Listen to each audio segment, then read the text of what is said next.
आठवें वेतन आयोग पर बड़ा अपडेट। कर्मचारियों की बेसिक सैलरी 45,000 रुपए तक बढ़ने की उम्मीद। केंद्र सरकार ने आठवें वेतन आयोग की शर्तों को दी मंजूरी। 1.25 करोड़ कर्मचारियों और पेंशनर्स को मिल सकता है फायदा। नई दिल्ली। केंद्र सरकार ने आठवें वेतन आयोग एट्थ पे कमीशन की शर्तों और नियमों टर्म्स ऑफ रेफरेंस टीओआर को मंजूरी दे दी है। इस फैसले से देश के करीब 55 लाख केंद्रीय कर्मचारियों और 59 लाख पेंशनर्स को बड़ा लाभ मिलने की उम्मीद है।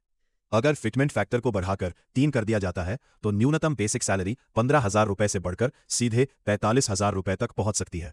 इससे सरकारी कर्मचारियों के बीच खुशी की लहर है। क्या होता है फिटमेंट फैक्टर? फिटमेंट फैक्टर एक गुणांक मल्टीप्लायर होता है जिसके आधार पर कर्मचारियों की बेसिक सैलरी और पेंशन तय की जाती है। सातवें वेतन आयोग में यह 2.7.5 था जो वर्ष 2016 से लागू है। अब कर्मचारी संगठन मांग कर रहे हैं कि आठवें वेतन आयोग में फिटमेंट फैक्टर को 3 या उससे अधिक किया जाए।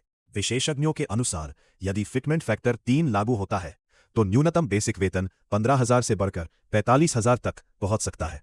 वहीं 60% महंगाई भत्ता डीए को आधार मानकर गणना की जाए तो कुल वेतन में लगभग 25% तक की वृद्धि संभव है। कर्मचारी यूनियनों और विभिन्न संगठनों ने सरकार से फिटमेंट फैक्टर बढ़ाने और न्यूनतम वेतन में बड़ी वृद्धि की मांग की है। कुछ संगठनों ने फिटमेंट फैक्टर को 5 तक करने की भी मांग रखी है। विशेषज्ञों का मानना है कि नया वेतन आयोग लागू होने पर सरकार के खर्च में बड़ा इजाफा होगा, क्योंकि वेतन, पेंशन और भत्तों में बढ़ोतरी से सरकारी खजाने पर अतिरिक्त भार पड़ेगा। आठवें वेतन आयोग की टीम विभिन्न राज्यों का दौरा कर रही है और कर्मचारी संगठनों से सुझाव ले रही है। जम्मू कश्मीर के बाद उत्तर प्रदेश सहित कई राज्यों में बैठकों का प्रोग्राम तय किया गया है।